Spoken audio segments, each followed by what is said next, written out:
आपने एक ex army संगठन बनाया है 27 में, कहीं कोई थर्ड फ्रंट की तैयारी में आपका मतलब क्या है कि थर्ड फ्रंट को आप बनाएंगे नया उत्तराखंड में, या फिर किसी दल को आप समर्थन देने वाले हैं? कैसे देखते हैं 25 साल के उत्तराखंड को कि युवा जोश है उत्तराखंड प्रदेश के अंदर? उत्तराखंड के गार्जियन हैं पूर्व सैनिक, और जो राजनीति यहाँ पे खेल खेल रही है माफियों के साथ, उसको अगर कोई रोक सकता है तो पूर्व सैनिक रोक सकते हैं। 25 साल रजत जयंती बनाते हुए मैं सरकारों को देख रहा हूँ, लेकिन मेरे युवा तो आज भी चौराहे पे खड़ा है। कितना सुरक्षित है अग्निवीरों के हाथ में देश, और उनका भविष्य कितना सुरक्षित है अग्निवीरों का? अग्निवीर जैसे जो सिस्टम था ये उन विदेशों में था जहां युवा मिलते नहीं।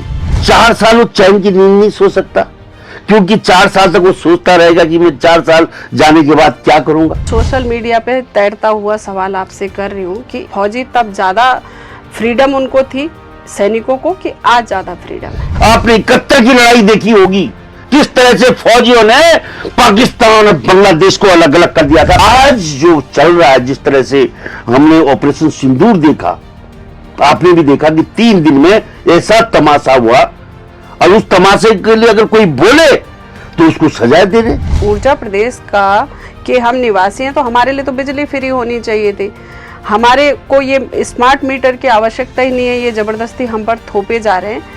तो इसमें आप क्या कहना चाहते हैं? जो हमारा टिहरी डैम है इसकी बिजली उत्तर प्रदेश खा रहा है, जबकि हमारा संवैधानिक अधिकार है हमारे संसाधन पे। तो हमारे हाइड्रो प्रोजेक्ट के माध्यम से ऊर्जा पैदा करनी थी हमने, उसके बजाय में मेरे पहाड़ों में, मेरे गोचर में अडानी की सोलार प्लेट लग रही हैं। जिन पहाड़ियों ने संजीवनी पैदा करनी थी, आज वो संजीवनी दम घुट गया उनका अडानी की प्लेटों से। उत्तराखंड को नष्ट करने के लिए न्यूक्लियर पावर हरिद्वार में लगाने जा रहे हैं। एक बम गिरा दे वहां पे पाकिस्तान, हम सारे उत्तराखंड के लोगों का खात्मा है, और उसको मेरी छाती पे ला रहा है अडानी का न्यूक्लियर पावर। सरकार ने कहा है कि जो 4 धाम यात्रा है उसमें गैर हिंदू यात्रा नहीं कर पाएंगे, उनकी यात्रा पे रोक लगाया गया है। तो इससे आप क्या समझते हैं? हमारा प्राइम मिनिस्टर हिंदू, हमारा राष्ट्रपति हिंदू, रक्षा मंत्री हिंदू, गृह मंत्री हिंदू, सब हिंदू हिंदू।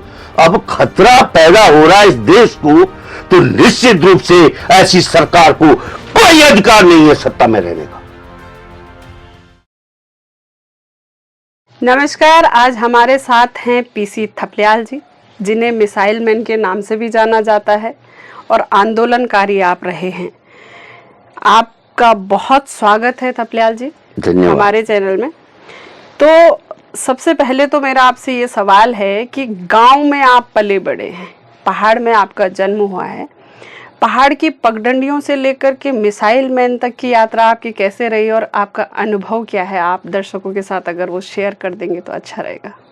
हाँ, मेरा जन्म पहाड़ों में हुआ, मैं पहाड़ों में पला पूसा, मैंने पढ़ाई पहाड़ों में की, लेकिन तब पहाड़ जिंदा थे, मेरे खेत खलियान जिंदा थे, मेरे गांव हरा भरा थे। और मैं जब वहां से पढ़ाई करके आगे आया, और जब मैंने नौसेना में अपनी सर्विसेज दी और नौसेना ने मेरी को इलेक्ट्रॉनिक इंजीनियरिंग पढ़ाई, और उसके बाद मुझको उस योग्य समझा जी कि मैं फ्रांस गया और इस देश के लिए मिसाइल लेके आया। तो एक गौरव की बात है कि पहाड़ की कंदराओं से लेकर और विकसित देश फ्रांस, और फ्रांस भी, वहां से मैं स्विट्जरलैंड भी गया था, क्योंकि फ्रांस से स्विट्जरलैंड की, पेरिस से स्विट्जरलैंड बहुत नजदीक है। बाई ट्रेन हम वहां गए, और मैंने वो सपना पूरा किया कि जब मैं बच्चा था तो उस समय हमारे यहाँ हेमवती नंदन बहुगुणा जी आए थे, और उन्होंने कहा था कि उत्तराखंड को स्विट्जरलैंड बनाने का मेरा सपना है, और समय आने पर मैं इसको करूंगा। खैर, उस समय नहीं आया, लेकिन उस सपने को लेकर मैं स्विट्जरलैंड के गांव-गांव घूमा, और ये समझा कि आखिर हेमवती नंदन बहुगुणा जी ने क्यों कहा था कि मैं उत्तराखंड को स्विट्जरलैंड बनाऊंगा। आपने एक एक्स आर्मी संगठन बनाया है, तो इसका क्या मायने निकाले जाएं कि 2027 में कहीं कोई थर्ड फ्रंट की तैयारी में आपका मतलब क्या है कि थर्ड फ्रंट को आप बनाएंगे नया उत्तराखंड में, या फिर किसी दल को आप समर्थन देने वाले हैं एक्स आर्मी संगठन के माध्यम से 2027 के चुनाव में? देखो, जिस सपना को लेकर मैं फौज को छोड़कर और उत्तराखंड के पृथक राज्य उत्तराखंड के आंदोलन में एक शामिल हुआ, और मैंने सैनिकों को राइट फ्रॉम सिपाही से लेकर जनरल तक संगठित किया। क्योंकि आपको मालूम होना चाहिए आरती जी कि कभी भी फौजी किसी भी आंदोलन के हिस्सा नहीं होते थे। ये पहली बार है कि उत्तराखंड में फौजी सिपाही से लेकर जनरल तक पृथक राज्य उत्तराखंड आंदोलन के लिए सड़कों पे आए। और मैंने जब 23 मार्च 1995 में दिल्ली में बलिदान रैली का आयोजन किया तो उसमें 14 जनरलों ने पार्टिसिपेट किया।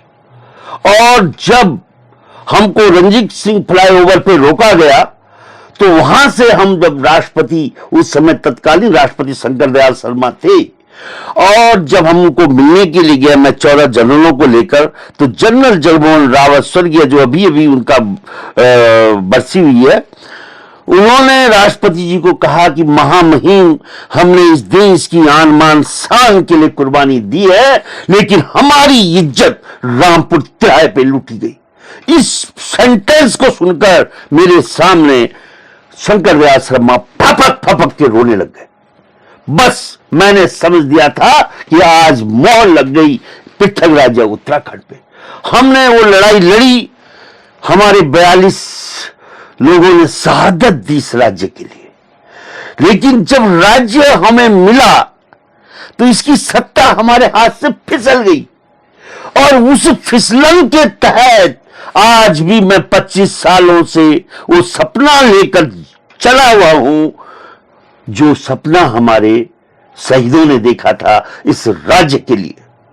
लेकिन मैं अब अपनी जीवन की चौथे पड़ाव पे हूं, और फिर भी मैं हिम्मत नहीं हारा हूं। मैं इस राज्य में उन तमाम लोगों को आगे लाने की कोशिश करूंगा जिन्होंने इस राज्य के लिए लड़ाई लड़ी, और लड़ाई लड़कर वे सत्ता से बाहर रह गए, उनके लिए मैं निरंतर काम कर रहा हूं।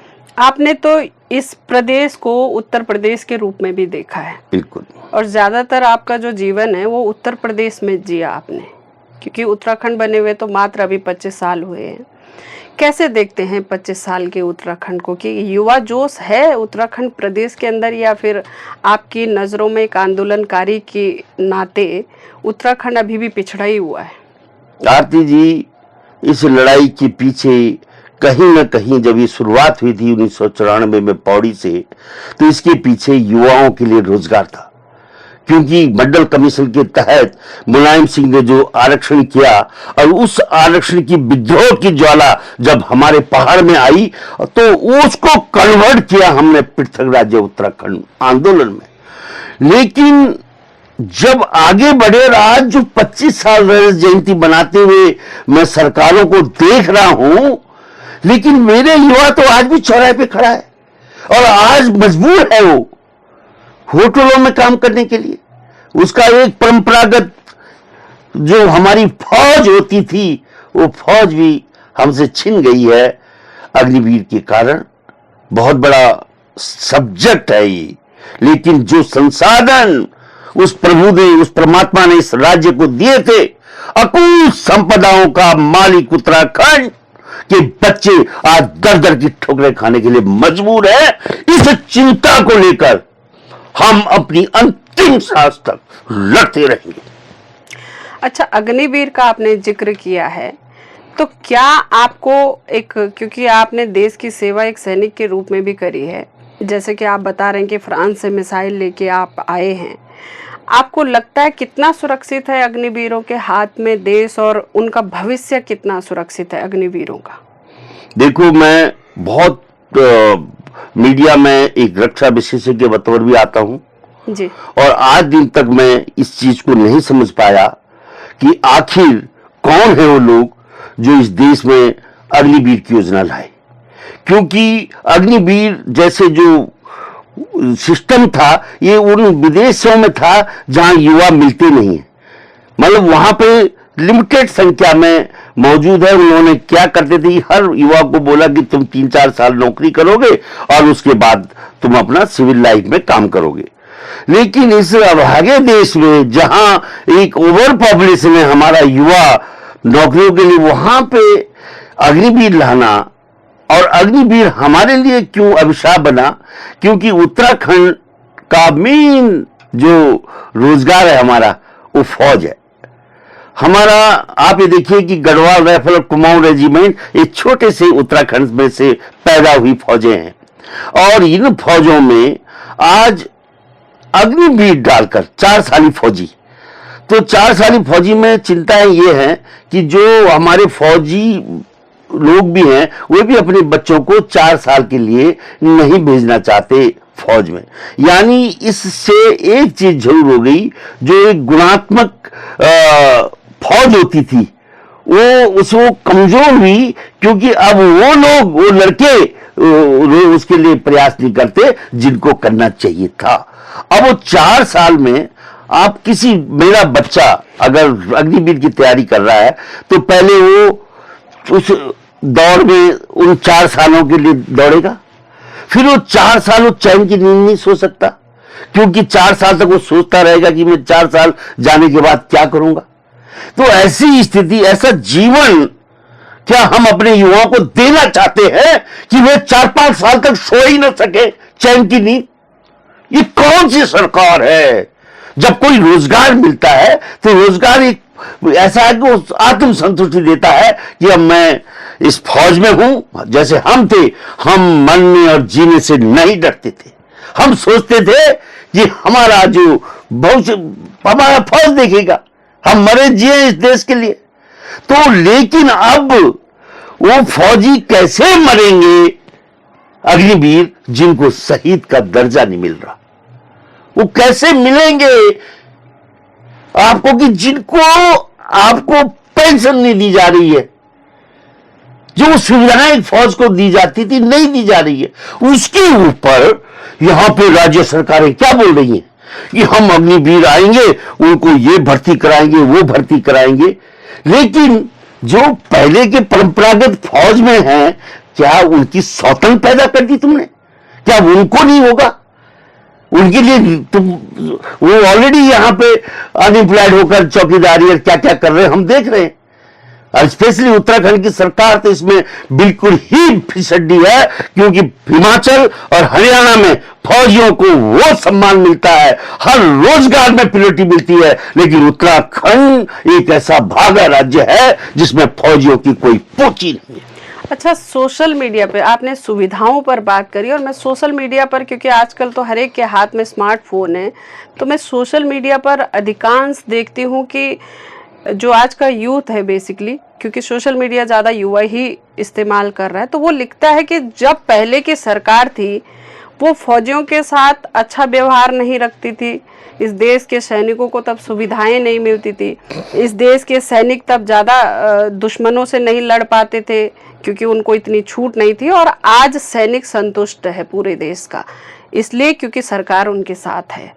ये मैं अमूमन सोशल मीडिया पे तैरता हुआ सवाल आपसे कर रही हूँ कि ये आप इसको कैसे देखते हैं कि फौजी तब ज़्यादा फ्रीडम उनको थी सैनिकों को, कि आज ज़्यादा फ्रीडम है? देखो, फौजें अफवाह तंत्र से नहीं चलती हैं। जी। मैं चाहता हूं कि जो आज अफवाह तंत्री राजनीति है, इसने देश को बर्बाद की स्थिति में धकेल दिया है। क्योंकि तब की फौज, आपने 65 की लड़ाई देखी होगी, किस तरह से हमने पाकिस्तान के छक्के छुड़ा दिए थे। आपने 71 की लड़ाई देखी होगी, किस तरह से फौजियों ने पाकिस्तान और बांग्लादेश को अलग अलग कर दिया था। पहले ये पश्चिमी और पूर्वी पाकिस्तान थे, एक देश था, उसके 2 टुकड़े करने वाले फौजी हम हैं। और आज जो चल रहा है, जिस तरह से हमने ऑपरेशन सिंदूर देखा, आपने भी देखा कि 3 दिन में ऐसा तमाशा हुआ।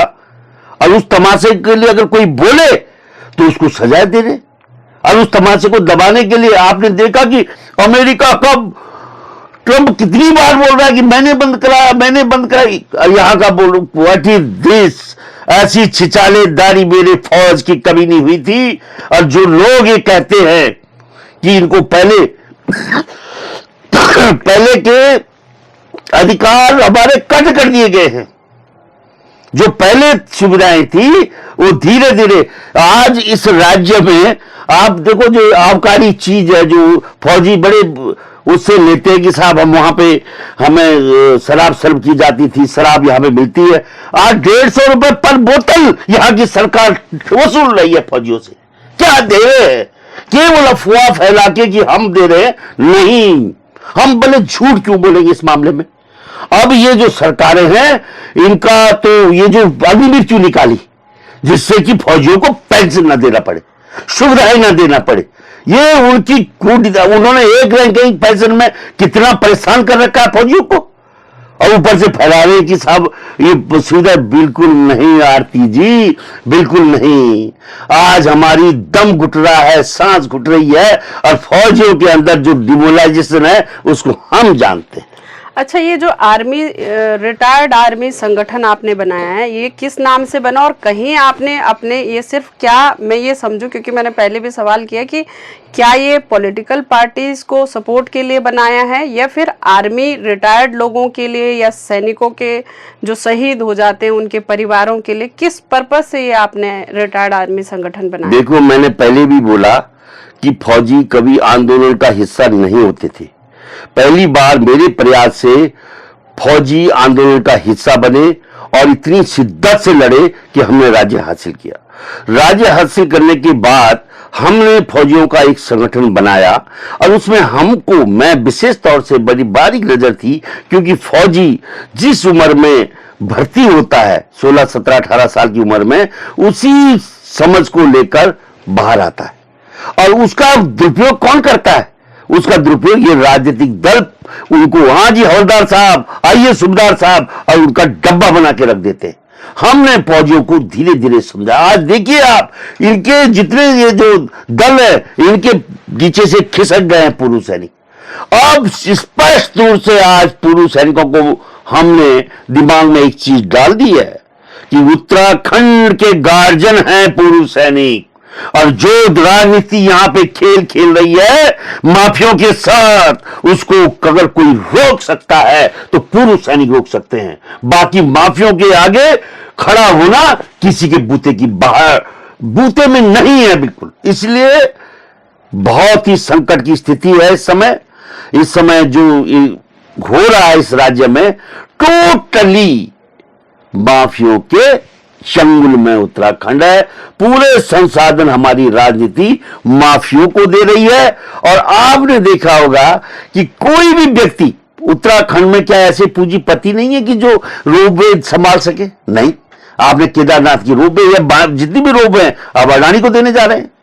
आप जॉर्ज एवरेस्ट आपने क्यों रामदेव को दे दिया, और उन्होंने पौने गांवों में दे दिया? जॉर्ज एवरेस्ट की कैसा पहचान थी उत्तराखंड की, कि जो हमारा एक, जहां पे नयन सिंह जी के जो प्रयास थे जो सर्वे में, उनका बहुत बड़ा केंद्र था। और ये जो हमारी एडवेंचर टूरिज्म है उसका सबसे बड़ा सरताज था जॉर्ज एवरेस्ट। उसको तुमने 1 करोड़ सालाना के हिसाब से रामदेव को दे दिया। रामदेव तो खाली पार्किंग में कमाने लग गया उस चीज को। तो ये जो चीजें देख रहे हैं हम कि हमारे संसाधन, हमारी बिजली, टिहरी डैम वो संसाधन है उत्तराखंड का, जो उत्तराखंड के युवाओं को, हजार युवाओं को रोजगार दे सकता था। अच्छा, टिहरी डैम और इससे संबंधित आपने बात करी, मैं ये उत्तराखंड को ऊर्जा प्रदेश के नाम से भी जाना जाता है। क्या यहाँ जो एक तो जो अभी स्मार्ट मीटर्स लगे तो बहुत सारे लोगों ने उसका विरोध भी किया, और बिजली के बिलों से पहले भी आप देखते होंगे उसमें कई सारे चार्जेस बिजली के बिलों में अलग अलग तरीके के लग के आते हैं, जबकि ये ऊर्जा प्रदेश है।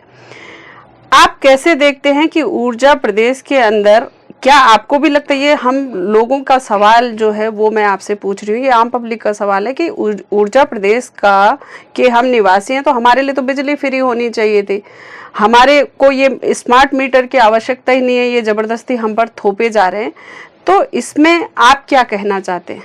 देखो, आप अभी मीडिया के प्रमुख, मीडिया की हिली न्यूज की प्रमुख पंक्ति में शुमार है, और आपको ये मालूम होना चाहिए उत्तराखंड में कि जो हमारा टिहरी डैम है इसकी बिजली उत्तर प्रदेश खा रहा है, जबकि हमारा संवैधानिक अधिकार है हमारे संसाधन पे।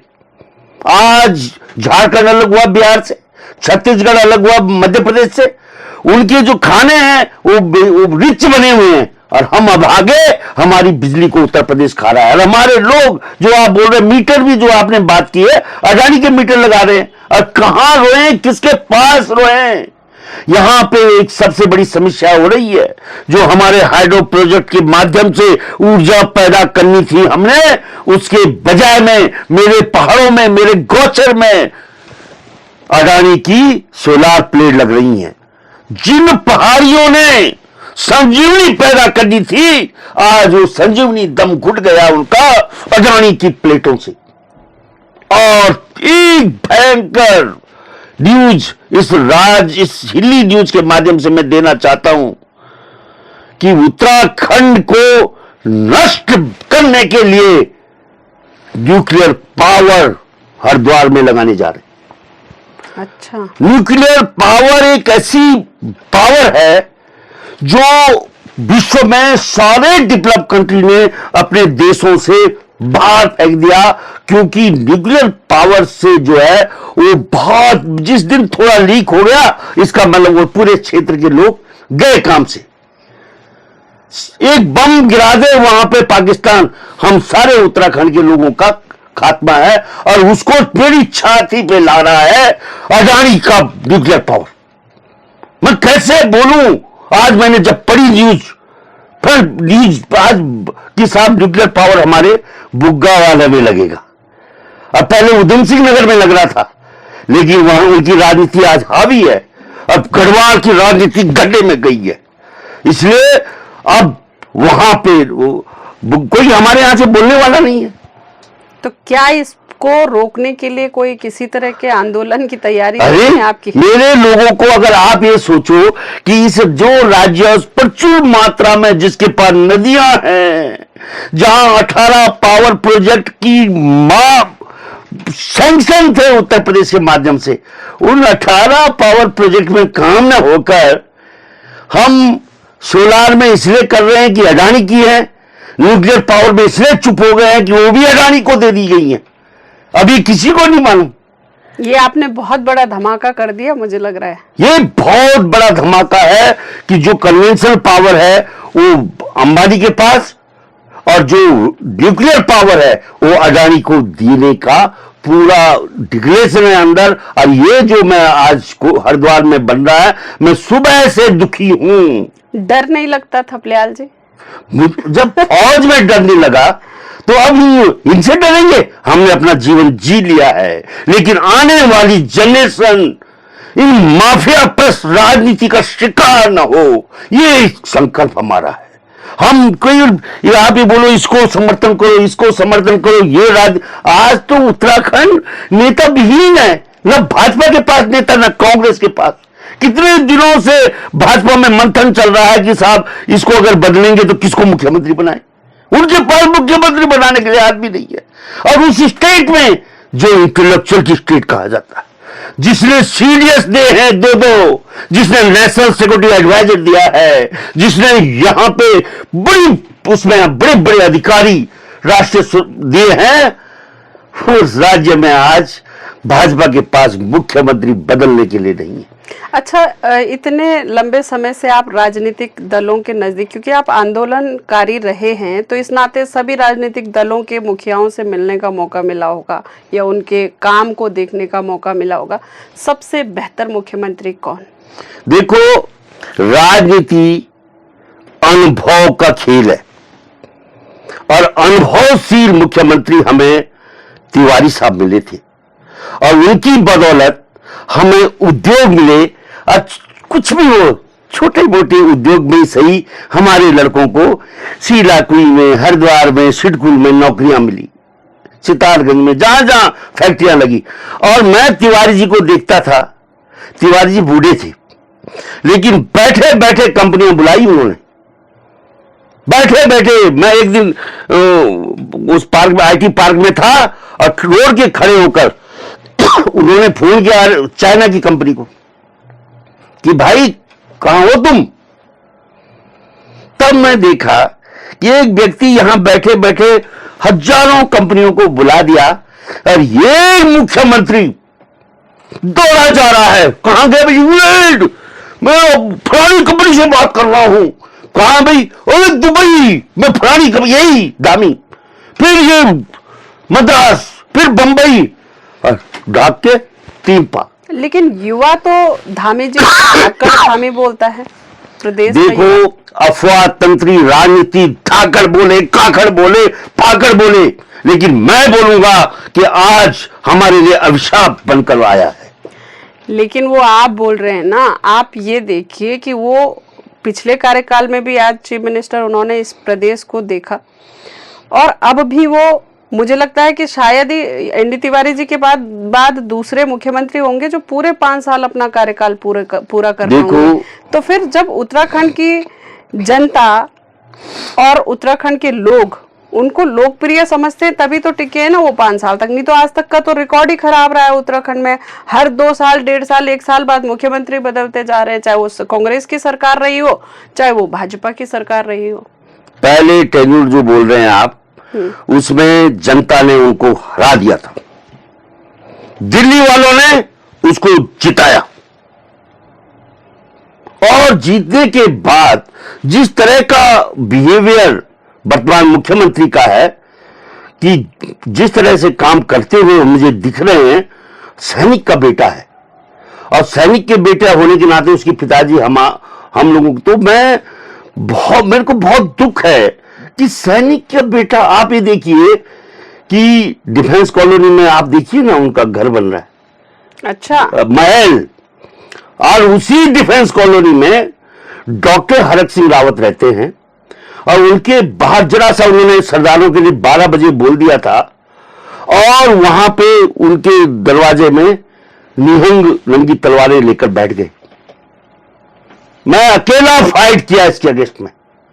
मुख्यमंत्री की कॉलोनी, हमारी फौजियों की डिफेंस कॉलोनी, और डिफेंस कॉलोनी में निहंग तलवार लेकर एक परिवार के आगे, जो कि है भी नहीं, घर में था नहीं डॉक्टर हरक सिंह, चाहे वो कुछ भी हो, लेकिन एक व्यक्ति, पहाड़ी व्यक्ति, उसके बाहर खड़े होकर मैंने ललकारा उनको, और सरकार हिल गई। 3 घंटे सरकार के यहां मीटिंग हुई कि मैं डरने वाले में नहीं हूं, जो सच है उसको बोलूंगा, और अगर आज भी वो ईमानदारी से, सिंसियरली, देखो हम कितने दिनों से उनसे सिंगताली का, आप तो गमकेश्वर की है, मैंने सिंगताली के पुल के लिए हमने बंद भी किया वहां पे, बिल्कुल बिल्कुल, वहां पे सिंगताली के पुल में ये जो अध्यक्ष बना हुआ है, जिसका वहां पे कोडियाला में उसके साथ, अग्रवाल के साथ, पत्नी के साथ होटल बन रहा है, उस जंगल काट के, वो वहां पे आया जब हमने चक्का जाम किया हुआ था, और वो कह रहा कि मैं अभी तुम्हारा ये कर दूंगा। आज दिन तक कोई पता ही नहीं। आप ये देखिए, सिंगताली पुल वो पुल है जो गढ़वाल और कुमाऊं के बीच में पहला हॉरिजॉन्टल कनेक्शन होगा। सिंगताली पुल वो पुल है जो व्यास घाट, व्यास ऋषि, जिसकी कलम से हिंदुत्व कब पैदा हुई थी, उसका स्थान है, उसको जोड़ने वाला बनता ये पुल। लेकिन ये मुख्यमंत्री जरा भी ध्यान नहीं दे, जनता की मांग मुख्यमंत्री के जूते की नोक पे। तो किस तरह का धाकड़ है वो दिल्ली वालों के लिए, जनता के लिए बिल्कुल धाकड़ नहीं है। जनता को झूठ परोसकर वो सत्तासीन हो रखा है। और मैं एक बात कह रहा हूं, 5 साल कंप्लीट नहीं करेगा दामी, लिख के कैसे बोल सकते हैं? मैं बोल रहा हूं फौजी थपलियाल जी ज्योतिषी भी हैं क्या? मैं देख रहा हूं कि ऐसी स्थिति में अगर इसी को रखेंगे तो जीत नहीं पाएंगे। इनकी परंपरा रही है भाजपा की। नहीं, लेकिन लोगों में तो आज भी पूरे प्रदेश की जनता कह रही है कि आना तो भाजपा को ही है, चाहे कोई कुछ भी कर ले। देखो, भाजपा आए, कांग्रेस आए, इस राज्य का जो सिस्टम है वो डिलील हो चुका है। इस राज्य में अगर यूकेडी, आप बोले यूकेडी अगर राज करने आ जाए, आपने 2-4 इंटरव्यू लिए थे उनके, और मैं दावे के साथ कहता हूं कि 6 महीने हम सरकार नहीं चला सकते, क्योंकि यहां का संसाधन जो है वो तो पूरा केंद्र पर डिपेंड है, और केंद्र में यूकेडी की सरकार होगी नहीं तो हमें कौन चलाएगा। केंद्र के भरोसे चल रहा है आज उत्तराखंड की आर्थिकी। उत्तराखंड अपने पांव में खड़ा नहीं है, वो राज्य जिसके पास अकूत संसाधन है, प्राकृतिक प्रचुर पानी है, विश्व में सबसे ज्यादा खपत मिनरल वाटर की होती है। अच्छा, ये उत्तराखंड जब आप बोल रहे हैं कि हमारे पास सारे संसाधन है और हम संजीवनी बूटी वाले प्रदेश के अंदर रहते हैं, मेरे मन में भी उत्तराखंड की बेटी होने के नाते कई दफा ये सवाल आता है कि आखिर उत्तराखंड को जैसे जिस तरह से आए दिन अपराध हो रहे हैं, आए दिन इतनी बड़ी बड़ी दुर्घटनाएं हो रहे हैं, तो कहीं ना कहीं मुझे लगता है कि चाहे मैं एक पत्रकार की भूमिका में रहूं, चाहे मैं एक राजनीतिज्ञ की भूमिका में, हर भूमिका में मेरे मन में ये रहा कि उत्तराखंड में शराबबंदी हो जानी चाहिए, क्योंकि अपराध जो ज़्यादातर हैं, मुझे लगता है कि उसका मूल जो कारण है वो कहीं ना कहीं उत्तराखंड में शराब का जो चलन है वो बहुत तेजी से दौड़ रहा है। तो आप इसको कैसे देखते हैं? आरती जी, शराब फ्रांस भी पीता है, शराब जर्मनी और इंग्लैंड भी पीता है। बहुत बार जब मैं एक बार रक्षा मोर्चा के तहत जनता के बीच में पहाड़ों में गया तो महिलाओं की पहली डिमांड थी कि शराब बंद होनी चाहिए। मैंने उनको कहा कि देखो, शराबबंदी का कारण इसलिए बोल रहे हैं आप कि यहां की सरकारें हमें वो शराब नहीं देने परोस रही हैं जो माल्टा की, अंगूर की, जो मतलब ऐसे फलों की जो फल हमारे सड़ रहे हैं उनकी बनने चाहिए थी। उसके बजाय वो नौसागर का पानी जो माफिया ला रहे नीचे से उसको परोस करके हमारी युवाओं को खोखला कर रहे हैं। नहीं तो हरीश रावत जी ने भी डेनिस चलाई थी। देखो, हरीश रावत मेरा एग्जाम्पल नहीं है, हरीश रावत भी इसी व्यवस्था का आदमी है, जैसे हरीश रावत वैसे दामी। इसीलिए मैं पूछ रही हूँ कि हरीश रावत जी ने भी डेनिस चलाई थी और आपने देखा होगा उस समय बहुत सारे लोगों को उसके साइड इफेक्ट्स हुए और बहुत सारे लोगों को। मैडम, मैं बता रहा हूँ, जो ये शराब है ना, सारे फौजी शराब पीते, सामने बैठा हुआ शराबी है आपके पास लेकिन हम लोगों ने देखो, शराब सारे रिच लोग पीते हैं, जितने लोग हैं मैं बता रहा हूं सब। शराब एक ऐसा चीज नहीं है कि जिसको तुम बदनाम करो। आज पूरा इकोनॉमी उत्तराखंड की शराब से चल रही है।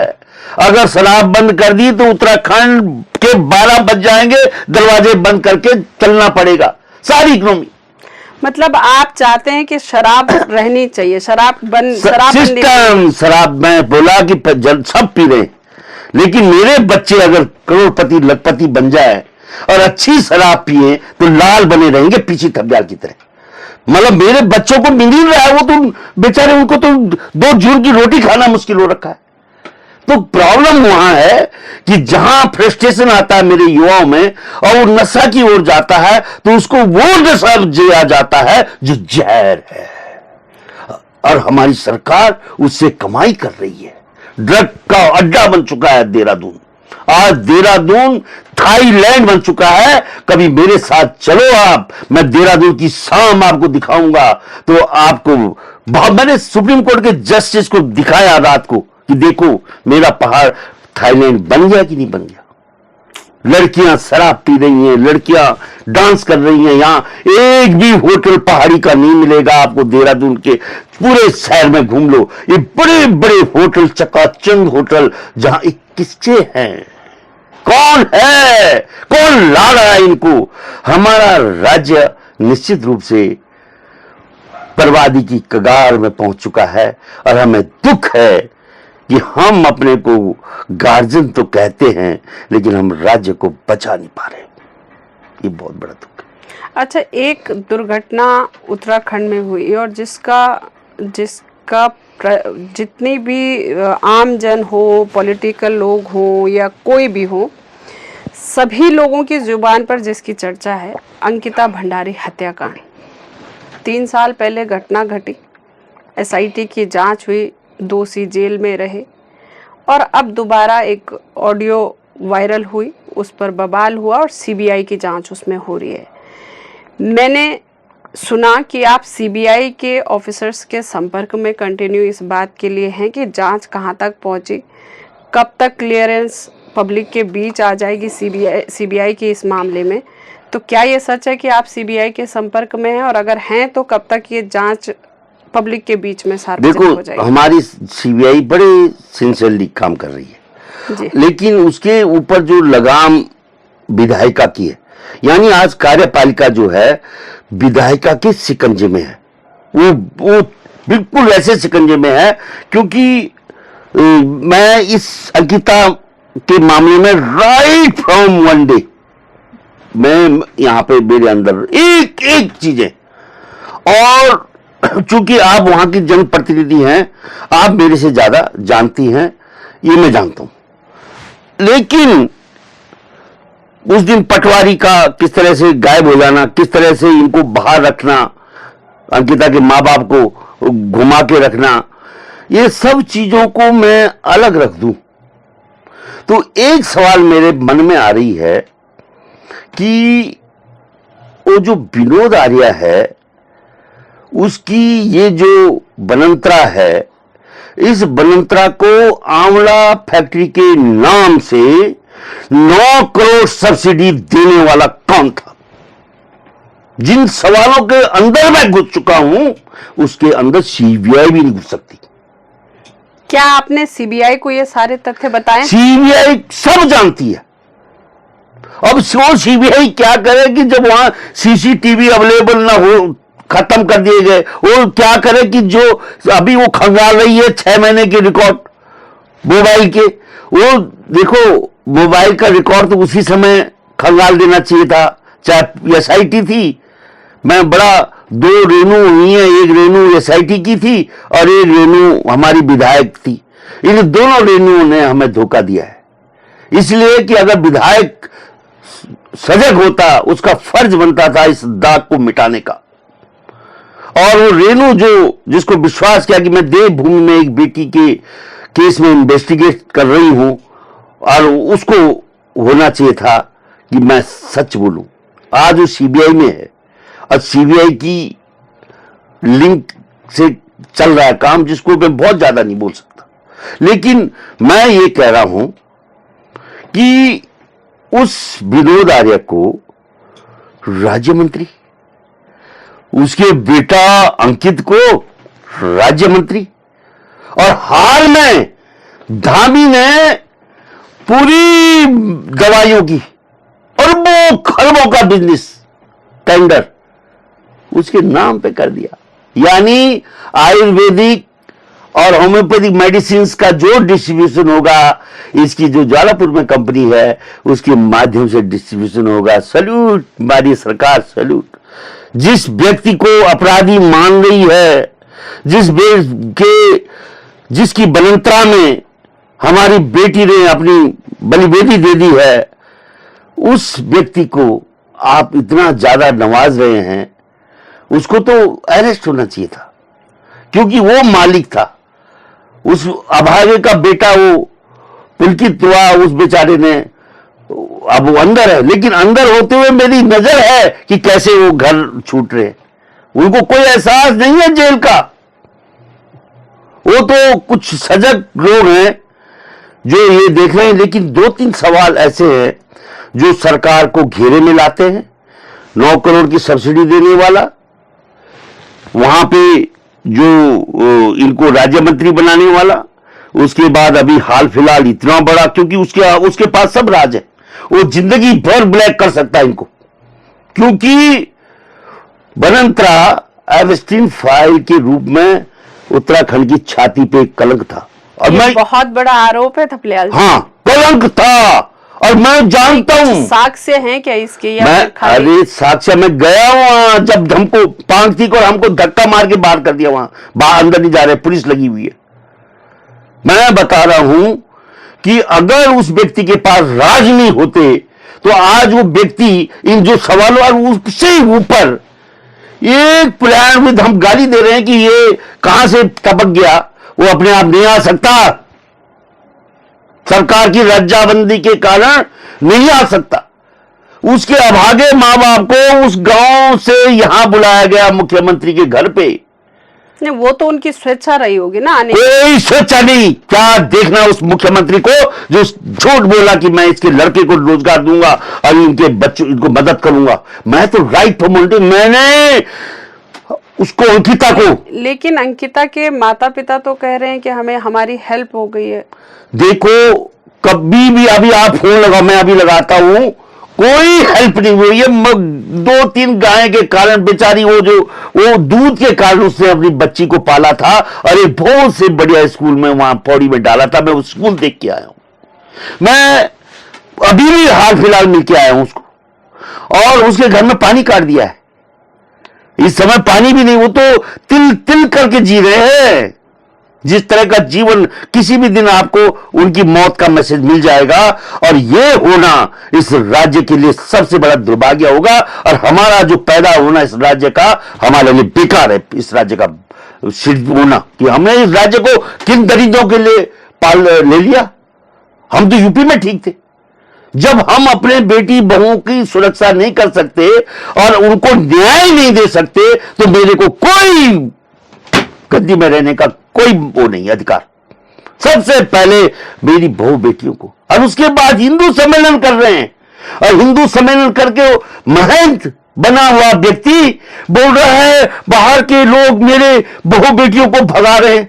मैंने कहा मेरी बहू, मेरी माताओं को और बहनों को कमजोर समझने वाले तेरी बहू बेटियों को भगाएंगे, लेकिन पहाड़ की माताएं जिन्होंने हमें पाला है, हमारे पिता सब फौज में रहते थे और उन्होंने हमें तिल तिल के पहाड़ से घास काट के पाला है, ये अपनी वोट के खातिर बोल रहे हैं कि हमारी बहू बेटों को मुसलमान भगा के ले जा रहे हैं।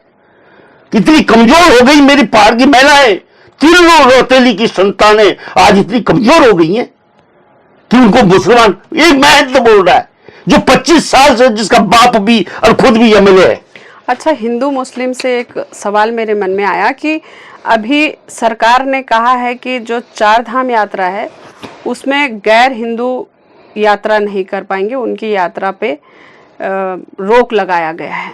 तो इससे आप क्या समझते हैं कि क्या भाईचारा खत्म होने का संकट नहीं है ऐसे में, या फिर आप भी चाहते हैं कि गैर हिंदू जो हैं वो या इस तरह के धार्मिक मंदिरों में न जाएं या यहाँ ऐसे यात्रा न करें? देखो हमारी परंपराएं हैं सदियों से। उत्तराखंड का बद्रीनाथ, केदारनाथ, यमुनोत्री, गंगोत्री आज की नहीं है, मेरे दादा परदादा परदादाओं के टाइम की है। तब नहीं मेरे दादा परदादाओं ने कभी सोचा कि हम इस तरह के फतवा जाहिर करें जो फतवा समाज को विघटित करते हैं। आज वहां पे घोड़ा चलाने वाला, खच्चर चलाने वाला कि हमें पता ही नहीं है कौन है, हम उसके बैठ के जाते हैं, अब उसको देखा जाएगा कि मुसलमान है कि हिंदू है। आप ये देखिए, आज दिन तक जब हमने नहीं देखा कौन है मुसलमान जिसको ये होगी कि मैं बद्रीनाथ जाऊं, जो खुद ही मंदिरों में, हमारे मोहल्लों के मंदिरों में नहीं जाता तो बद्रीनाथ जाके क्या करेगा। देखिए इनकी ये है धाकड़, जो यूपी, वो बताइए क्या यूनिफॉर्म सिविल कोड। अबे यूनिफॉर्म सिविल कोड, उतना बड़ा उत्तर प्रदेश जिसका योगी, एक योगी जिसका मुख्यमंत्री है, उसको नहीं चाहिए यूनिफॉर्म सिविल कोड। हरियाणा को नहीं चाहिए, मध्य प्रदेश को नहीं चाहिए, ये उत्तराखंड को क्यों चाहिए? क्या क्यों चाहिए? क्यों? क्योंकि ये बहुत बड़ा हिंदू, मैं बोल रहा हूं इसने एक थूक जिहाद का इजाद किया। थूक जिहाद की मैं घोर शब्दों में निंदा करता हूं। इसने एक व्यक्ति दिखाया साहब वहां मसूरी में, और उसके बाद उस व्यक्ति को न पकड़ा, न कोई सजा, न कुछ। लेकिन ट्रेनों में क्या हुआ, लोगों ने, बेचारे गरीब लोगों की केतली की चाय लेना बंद कर दिया। क्योंकि वो सोच रहे कि थूक जिहाद करके एक घृणा पैदा होगी। क्योंकि इन्होंने जब कोरोना हुआ था तब बोला कि ये मुसलमान जो सब्जी बेच रहे हैं थूक थूक के बेच रहे हैं। ऐसा करके तुम क्या राज करना चाहते हो, मेरी समझ से परे है। इन्होंने क्या तुम्हारे पास इतनी फौज है जो तुम आइडेंटिफाई करोगे कि ये हिंदू है, ये मुसलमान है? तुम तो पहचान कैसे करोगे? कोई बैरोमीटर है तुम्हारे पास हिंदू मुसलमान नापने का? अगर है दामी तो बता दे, पहले बैरोमीटर बता दो, कैसे पहचानेगा? तुमने अनाउंस किया था कि उसमें नहीं आएंगे, कांवड़ में, और कांवड़ में जैसे ही इसने अनाउंस किया कि कांवड़ में मुसलमान नहीं आएंगे, ये बॉर्डर रोड क्या तंग किया था उन लोगों को जो कई सदियों से अपने होटल चला रहे थे।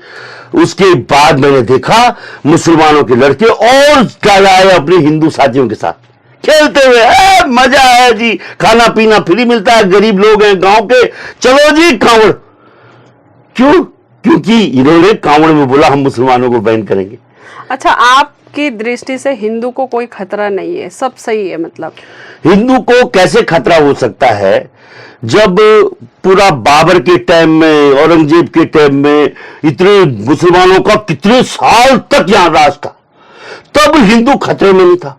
आपको एक चीज मालूम होनी चाहिए, आप हमारे हिंदूवादी लोग झांसी की रानी को अपना सरताज मानते हैं, और झांसी की रानी का तोपची जो था वो मुसलमान था। और जब आखिरी लड़ाई लड़ रही थी अंग्रेजों के खिलाफ, तो जो हिंदू लोग थे वो हट गए पीछे से इसकी दुश्मनी में कि ये नारी, क्योंकि नारी को इतना शक्तिशाली हमारा समाज नहीं देख सकता। तो उस समय उस मुसलमान की तोप से गोले बंद हो गए थे। तो झांसी की रानी ने कहा कि शायद वो मुसलमान भी मेरे से दगा कर गया, मेरा तोपची। तो उसने बोला, महारानी जी मैं दगा नहीं किया, मैं ऐसे मोड़ पे खड़ा हूं कि जे एक तरफ मझार है और दूसरी तरफ मंदिर, मैं गोला मारूं तो किधर मारूं? तो झांसी की रानी ने कहा था कि बहुत खुश हुई, वो बोला जिधर मंदिर है उधर गोला मारो, क्योंकि राम अपनी रक्षा करने में सक्षम है। लेकिन जो वहां एक पितर मरा हुआ सांस ले रहा है, उसकी नींद को डिस्टर्ब मत करो। देखिए आप, ये परंपरा थी। क्या बीरबल को भूल सकते हैं हम? क्या हम जोधा भाई को भूल सकते हैं? हम लोगों को जो नफरती, जहां हमारा प्राइम मिनिस्टर हिंदू, हमारा राष्ट्रपति हिंदू, रक्षा मंत्री हिंदू, गृह मंत्री हिंदू, सब हिंदू हिंदू, अब खतरा पैदा हो रहा है इस देश को, तो निश्चित रूप से ऐसी सरकार को कोई अधिकार नहीं है सत्ता में रहने का। अच्छा, क्या थपलियाल जी चुनाव लड़ेंगे 2027 में? चुनाव मैं लड़ने वाला और न लड़ने वाला कोई नहीं होता हूं। मैं जनता को चाहता हूं कि जो उत्तराखंड में एक सिस्टम फेल हो गया है, उस सिस्टम की परिवर्तन की, यानी जनता को मैं प्रेरित कर रहा हूं कि तुम लड़ाओ और तुम जन नेताओं को अपने अंदर से पैदा करो जो दिल्ली के मठाधीशों के नियंत्रण में ना हो, हमारी धरती के नियंत्रण में, हमारे देवी देवताओं के नियंत्रण में हो। मेरे को दुख होता है कि हम राम मंदिर के लिए अयोध्या हमारी महिलाएं नाचती हुई ट्रेन में फ्री कर दिया इन्होंने। पूरी यूपी से महिलाएं नहीं गई, उत्तराखंड की महिलाएं, क्योंकि हम निगुसाई के हैं, हम बाहर रहते हैं, और कोटद्वार में कहा पटाया इन्होंने, आरएसएस वालों ने ले गए उनको। लेकिन मैंने बोला कि जो हमारा देव प्रयाग देखिए आप, देव प्रयाग एक ऐसी जगह है, शायद आपको नहीं पता होगा, कि राम ने जब रावण का वध किया तो तपस्या करने के लिए देव प्रयाग में आए, जहां पे रघुनाथ मंदिर स्टैब्लिश हुआ। हमने कभी अपनी देवता को प्रचार नहीं किया। हमें जहां वोटों के खातिर में, जब राम मंदिर में गया, अभी एक मूर्ति रखी हुई थी, अधूरा मंदिर, ऊपर अभी सब मजदूर लगे हुए टक टक टक टक टक टक काम करने पे। मैंने कहा हाय, ऐसे हमें बंदरों की माफी किधर है उधर दिग्भ्रमित कर रही है राजनीति अपने वोटों के खातिर। लेकिन जो रियल हिंदुत्व मेरे पहाड़ में है, इसके लिए हम काम कर रहे हैं। और मैंने आपको बोला भी, जब आपने बोला कि मैं जोग रूप धारण करना चाहती हूं, तो मैंने कहा हमारे को जोगियों की जरूरत है। पहाड़ के जोगी वो नहीं होते जो अन्य जगह मिलेंगे। यहां का जोगी सबसे बड़ा उदाहरण योगी आदित्यनाथ है, जिसने कभी भी अपनी मां के बारे में, पिता की अग्नि देने नहीं आया। और जोगी है। जोगी एक बार घर छोड़ देता है तो छोड़ देता है। ये परंपरा इस पहाड़ के अंदर है। नहीं, लेकिन अभी तो जब वो अपनी भतीजी की शादी में आए थे, अपने घर में एक बच्चे के मुंडन में आए, तब विपक्षियों ने उसको भी देखा कि क्यों आए यहाँ आपने, तो क्या देखो, विपक्ष की और पक्ष की जो राजनीति है, इस देश का दुर्भाग्य है कि ऐसी राजनीति पैदा हो गई है। मैं ये बोल रहा हूं, मैं तो केवल अपने पहाड़ में ध्यान दे रहा हूं। इसलिए कोई दुश्मनी करता है तो चार आदमी बोलेंगे चलो इसको मारो, तो चार बोलते यार ये तो पहाड़ का बात कर रहा है, ये गलत नहीं बोल रहा है। अगर मारा उसको जाता है जो अपने हित के लिए गलत बोल रहा हो। अगर हमें अपना हित नहीं है, इसमें मारना चाहे कोई तो मार ले, लेकिन निश्चित रूप से मेरे पहाड़ का जो हिंदुत्व है, मेरे देवी देवता, मेरी एक वैष्णो देवी जम्मू कश्मीर को भरपूर खिला रही है। और मेरी देवियां धार धार में खड़ी है।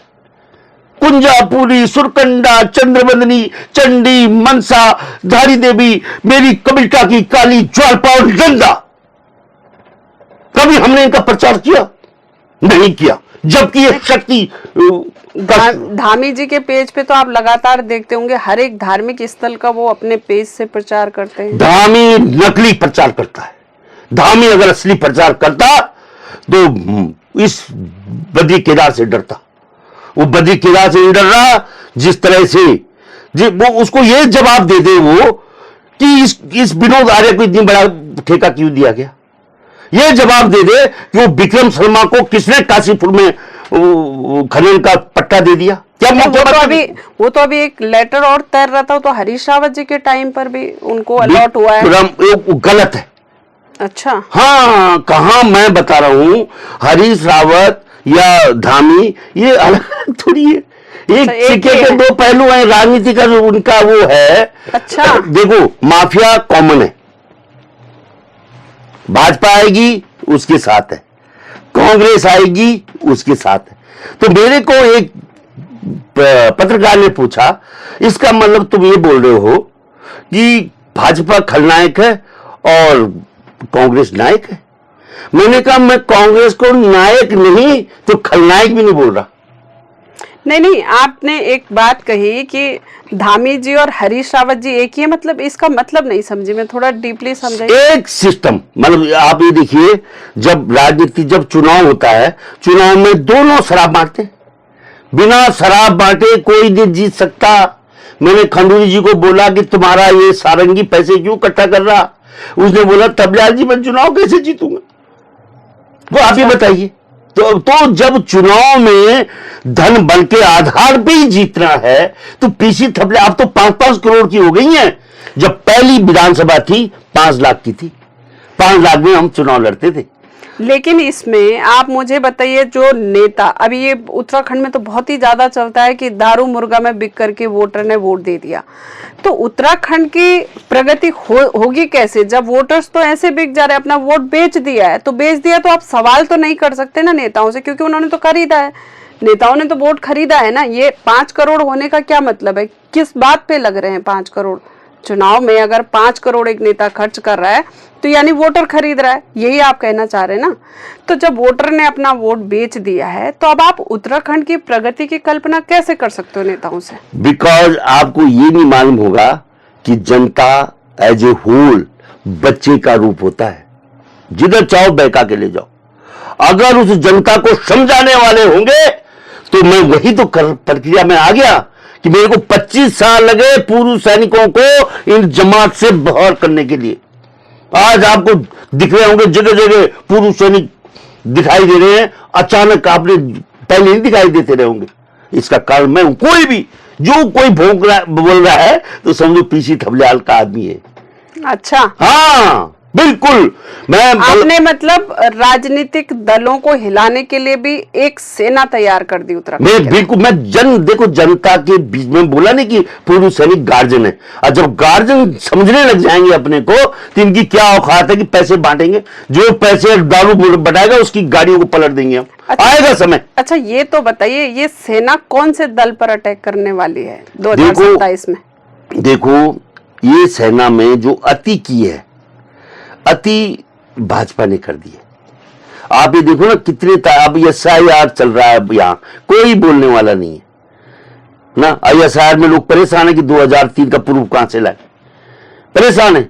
मतलब आसान नहीं है। वो मेरे जैसे आदमी को बोले कि तुम वो खोलो और तब ढूंढो। अब कहां ढूंढे?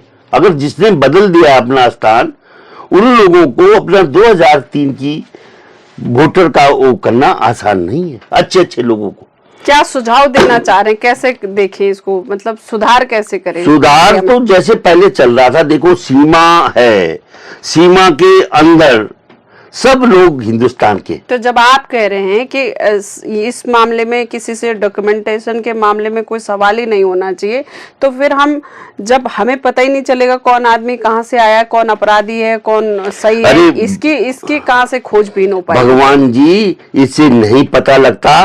वो विक्रम क्या गढ़वाल का नहीं था, देहरादून में पैदा हुआ था, जो डॉन नजर आया था आपको, इससे नहीं मालूम पड़ता। पहले जो आधार कार्ड थे, क्या ये इवन जो चुनाव के कार्ड थे हमारे, वो भी हमारा परिचय पत्र माने जाते थे। हम कितने परिचय पत्र करोगे तुम? कितनी लाइन लगा दी तुमने? मैं बताऊं कितने कार्ड है हमारे पास, और इतने बेईमान उन कार्डों का ठेका देते हैं गुजरातियों को। एक गुजराती 1 मिनट में करोड़पति बनता है। क्या हुआ जी? अजीब फौजियों के स्मार्ट कार्ड बदलो, और सब बदलने में और 1 करोड़ 2 करोड़, और हमारे बच्चे धक्के खा। जब इनको पता लगेगा ना, नंगा दौड़ाएंगे इनको।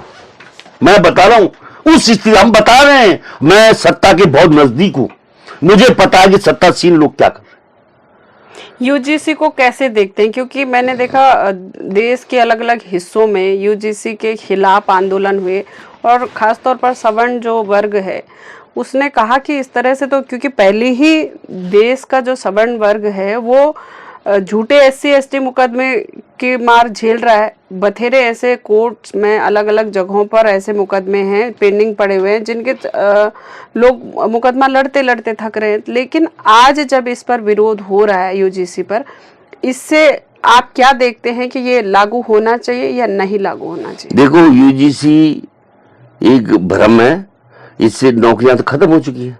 ये देश तो ऑलरेडी पूंजीवादी व्यवस्था में जा चुका है, लोगों को पता ही नहीं है।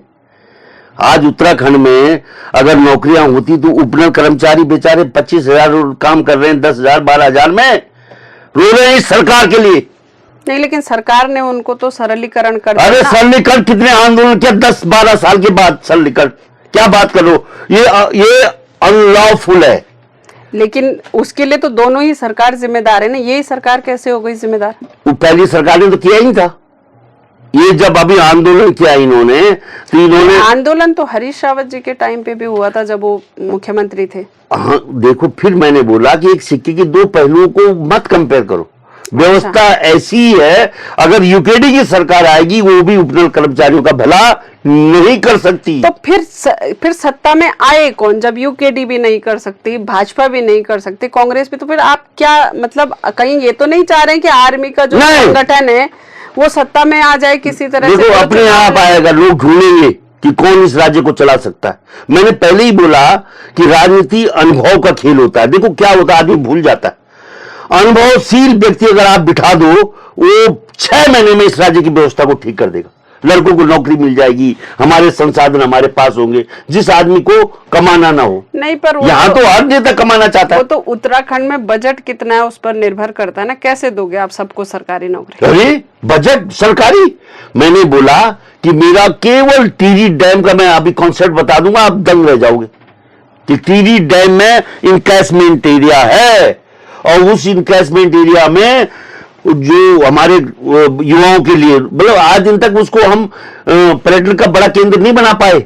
वहां पे बोटिंग वोटिंग कहां हो रही है? वहां पे वो दौड़ रही हैं माफियाओं की वोटें, बच्चे लड़के हमारे वैसे ही घूम रहे।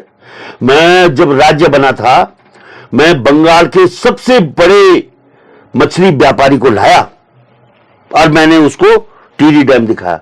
उन्होंने कहा, थपलियाल साहब, ये टिहरी डैम आधे भारत को फ्रेश वाटर फिश सप्लाई कर सकता है। कांग्रेस में कौन ऐसे बेस्ट लीडर लगते हैं आपको, जिन्हें आप चाहते हैं कि ये चीफ मिनिस्टर होंगे तो अच्छा मतलब प्रदेश का भला कर सकेगा, और भाजपा में कौन लगता है ऐसा? देखो, कांग्रेस में इस समय जो राजनीति में जिसका अनुभव है, वो लोग इस समय, जैसे डॉक्टर हरक सिंह रावत अनुभवशील व्यक्तित्व है, हरीश रावत भी अनुभवशील व्यक्तित्व है, लेकिन उसको कांग्रेस ने किनारे कर दिया है। जो गणेश गोदियाल है, वो इनके बराबर अनुभवशील तो नहीं हुआ है, लेकिन वो ईमानदार खाटी पहाड़ी है। उसकी लोकप्रियता पहाड़ में इन सबसे ज्यादा है, तो वो वहां दिखाई दे रहा है। लेकिन अगर आप इधर देखो, प्रीतम सिंह जौनसार का बादशाह, आप ये देखिए कि एक मुश्त उसका राज है, इतने सदियों से बाप। नहीं, भाजपा में कौन लगता है कि अगर सरकार आए तो ये व्यक्ति होना चाहिए मुख्यमंत्री, ताकि माननीय मोदी जी तक आपकी बात हम इस चैनल के माध्यम से पहुंचा सकें? देखिए, मैं जब शुरू था तो मेरे सामने ये जो त्रिवेंद्र बाहर खड़ा रहता था और मैं अंदर बैठा रहता था प्रकाश सुमन ध्यानी के साथ। प्रकाश सुमन ध्यानी भाजपा का बड़ा नेता था, आज वो घर पे फेंका हुआ है। उनको कोई भी इंटेलिजेंट आदमी नहीं चाहिए। आपने देखा होगा कि निशंक को तो दिल्ली से ही कचरा डर में फेंक दिया। कितनी बड़ी बेइज्जती है निशंक की। मैं होता तो मैं तो बोलता कि ऐसी पार्टी को ऐसी तैसी। कितनी बड़ी बेइज्जती है। जिन लोगों को आप ये बोल रहे हैं कि उनको दलों ने दरकिनार कर दिया, क्या इनसे कभी संपर्क होता है कि चलो आए एक तीसरा दल बनाए उत्तराखंड के अंदर? देखो, तीसरा दल तब तक नहीं बन सकता। देखो, इस राज्य का दुर्भाग्य है, ये उत्तर प्रदेश से भी ज्यादा बटा हुआ राज्य है। उत्तर प्रदेश भी इतना नहीं बटा हुआ है जितना उत्तराखंड। यहाँ पे गढ़वाल का आदमी जब कुमाऊं की तरफ जाता है तो बोलते हैं कि ये आदमी गढ़वाल। ये मेरे साथ हुआ है। जब मैं मैदान की तरफ आता हूं तो बोलते हैं पहाड़ी कहां से आ गया हमारे बीच में। जब मैं टिहरी जाता हूं तो बोलते हैं ये पौड़ी का कहां से आ गया हमारे बीच में। फिर जब मैं पौड़ी में जाता हूं वो बोलते हैं ब्राह्मण कहां से आ गया मेरे बीच में। ये डिवीजन जो इन राजनीतिक दलों ने, इन निकम्मे लोगों ने समाज के अंदर विभाजन कर रखा है, उसकी तोड़ तब तक नहीं होगी जब तक समाज ये नहीं समझेगा कि हमारा कुदशा का कारण क्या है। अच्छा, सवालों के अंत में चलते हैं क्योंकि काफी लंबा हमारी बातचीत हो गई है। मैं ये जानना चाहती हूँ कि थपलियाल जी पहाड़ के निवासी हैं, तो पहाड़ से स्वाभाविक सी बात है आपका आना जाना अभी भी पहाड़ में लगा रहता होगा। एक प्रधानमंत्री जी ने योजना चलाई थी जल जीवन मिशन, क्या आप उसके बारे में जानते हैं, और अगर जानते हैं तो कितना सफल उस योजना को थपलियाल जी पहाड़ी होने के नाते देख पा रहे हैं? देखो, जल जीवन मिशन पूरी तरह से इसलिए फेल हो गया कि हमारे गांव में, हर गांव समतल में नहीं है, हमारे गांव में ऐसे ढाल है। और इन्होंने क्या किया कि जल जीवन मिशन के माध्यम से इन्होंने घर घर में नलके लगा दिए। अब जो नलके ढाल में है वहां उस घर में पानी आ रहा है, और जो ऊंचाई में है उन घर में पानी जा रहा है। पहले क्या होता था, गांव के मध्य में एक बड़ा सा नलकूप लग जाता था और सारी महिलाएं आती थी, हंसती थी, खेलती थी, मिलते थे, जुलते थे। अब तो एक दूसरे के बैरी बन गए हैं। मैं गया फलाने के घर में इतना पानी आ रहा, मेरे घर में नहीं आ रहा। पानी की एक ऐसी लड़ाई छेड़ दी है, क्योंकि पहाड़ के भूगोल को समझना के लिए पहाड़ का व्यक्तित्व चाहिए। पहाड़ का वो व्यक्ति चाहिए जिसने पहाड़ को जिया हो। ये जितने नेता आप देख रहे हैं, इन्होंने पहाड़ को नहीं जिया। ना हमारे खंडूरी ने जिया, ना जितने भी आपको दिखाई दे रहे हैं। पहाड़ की कंदराओं से जब नेता निकलेगा, वो नेता इसके भाग्य का उदय कर सकता है। अंतिम सवाल कि अगर थपलियाल जी 2027 में चुनाव लड़ेंगे, जैसे कि आपके विचारों से लग रहा है मुझे कहीं ना कहीं कि आप जो एक्स आर्मी संगठन जो आपने बनाया है, तो जितनी मैंने बातचीत करी, मेरा अनुभव आपकी बातचीत के माध्यम से ये कहता है कि आप निश्चित ही 2022 में कोई बड़ा बम, राजनीतिक बम फोड़ने वाले हैं इस प्रदेश के अंदर। तो 2027 में अगर आपको चुनाव लड़ना पड़ा तो कौन सी विधानसभा होगी और किन मुद्दों पर आप चुनाव लड़ेंगे? देखो, जो पहाड़ का भूगोल है उसमें आपको भी व्यतीत हो रहा होगा, चाहे भाजपा या कांग्रेस के जो चौथे जो 60 वर्ष क्रॉस कर रहे नेता वो इधर भाग रहे हैं मैदान की तरफ, क्योंकि पहाड़ में बहुत बड़ी बड़ी कॉन्स्टिट्यूंसी हैं और जब तक आज तक तुम हर गांव को, हर लोगों को टच नहीं करोगे तो आपको जनता हाथ में नहीं उठाती। तो उसके लिए जो पीसी थपलियाल जब अगर देहरादून में रह रहा है तो देहरादून में वो अपनी कॉन्स्टिट्यूंसी देखेगा, और देखेगा तो जिसमें मैं रह रहा हूं हमारी कैंट सीट देखेगा, और कैंट सीट में जब हम देखते हैं तो वहां बड़े लिखे लोग हैं, फौज वाले लोग हैं, सब हैं, लेकिन वहां पे जिस तरह से इन्होंने इसको सदियों से कपूर की सीट बनाकर उसकी फैमिली को जिस तरह से किया है, और वो बेशुमार दौलत के मालिक हैं, जिन्होंने बिहिब कॉलेज में भी आपको पता होगा कि किस तरह से उन्होंने गरीबों की वजीफा खा के और फिर बिहिब, मतलब कैंट सीट पर नजर है आपकी? हम कैंट सीट लड़ सकते। मैं पहले चाहूंगा कि युवा आए, उनको मैंने स्वाभिमान मोर्चा बड़े सपने के साथ इसको उठाया था, बॉबी पवार को मैंने बहुत जगह, लेकिन जिस तरह से ये जो युवा है, युवा एक तो संगठित नहीं हो पा रहा, युवा बहुत बड़े सपने देखने लग गया, एकदम से हर युवा विधायक बनना चाहता है, और उसका जीता जागता उदाहरण हमारा जामवंती मास्टर जी कल छोड़ के चले गए। जामवंती इसलिए बोल रहा हूं कि उन युवाओं में बुजुर्ग वही थे या हम हैं कोई वो फकीर हैं जिसको थोड़ा भी ये है कि इधर मैं तो ये है कि मैं कल मेरी कैंट सीट में कोई युवा बोलता कि थपलियाल जी मैं इसमें बेहतर शो कर सकता हूं तो हम उनको लड़ने देंगे। लेकिन मैं अगर 4 या 5 विधायक भी अगर मैंने जिता दिए पूरे उत्तराखंड में अपने प्रयासों से सैनिकों ने, तो नए दल की न्यू पड़ जाएगी। तो ये थे हमारे साथ पीसी थपलियाल जी, और बहुत अच्छा लगा आपसे बात करके, बहुत धन्यवाद। और मुझे लगता है कि आपके ओजस्वी विचार जो हैं, जिस तरह से आपने प्रदेश की पीड़ा को आमजन तक इस हिली न्यूज़ के माध्यम से पहुंचाया, निश्चित ही उत्तराखंड की जनता को बहुत कुछ आपके इस प्रेस जो आज हमने जो बातचीत करी, उस बातचीत से बहुत कुछ यहाँ के युवाओं को सीखने को भी मिलेगा। तो एक बार फिर से हिली न्यूज़ आपका आभार व्यक्त कर रहा है यहाँ समय देने के लिए। बहुत धन्यवाद।